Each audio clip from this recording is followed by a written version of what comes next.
Good morning, everybody, and welcome to another episode of It Is Written. These videos are to equip and encourage the believer to continue to do what God has already called you to do. Listen up. As believers, it is important to keep a perspective in which the Lord is viewed in his proper place. We know that life comes with many twists and turns, and rarely is it ever stable and constant.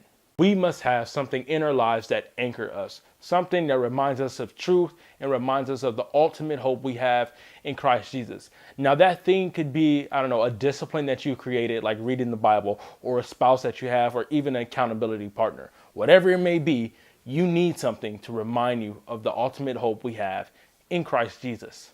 And taking it a step further, not only do we need to be reminded of the ultimate hope we have in Christ, but who Christ says he is himself.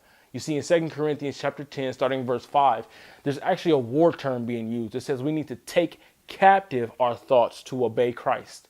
Now allow me to refresh your minds on who Christ says he is. I already went through this before in a different episode, but I think it's poignant and I'm going to say it again. In John chapter 10, starting in verse 30, we see that Jesus equates himself with God.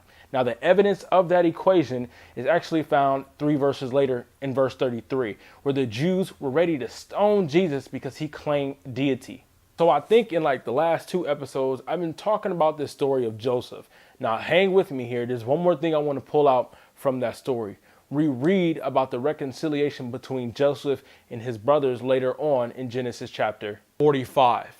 Now, during this reconciliation, Joseph tells his brother something very interesting that I think we can take for our own lives and how to persevere in trials and tribulations. So follow me along here in Genesis chapter 45, starting in verse 7 through 8. And this is what it says. It says, "And God sent me before you to preserve for you a remnant on earth and to keep alive for you many survivors. So it was not you who sent me here, but God. He has made me a father to Pharaoh and lord over all his house and ruler over all the land of Egypt." Yo, that's crazy. You know the story of Joseph. I've been telling you about it. He's been lied on. He's been betrayed. He's been thrown into jail. And he still holds God in his proper place. And that's the secret for us during trials and tribulations. We must hold God in his proper place.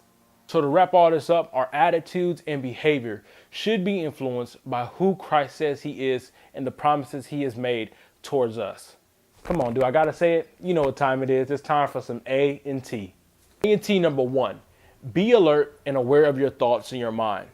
2 Corinthians chapter 10, starting in verse 5, "For we must take every thought captive to obey Christ." And believe me, when you do this, your mind begins to be set on things that are above, right? And you will find out that throughout your day, you will be hoping, anticipating, and seeing where God is. ENT number 2, know who to give agency to. Man, you wouldn't believe how many times I hear believers say, well, the devil did this and the devil did that. The enemy. You know what? The enemy is not omnipresent. Sometimes the enemy is the inner me. Did I just say that? Listen up.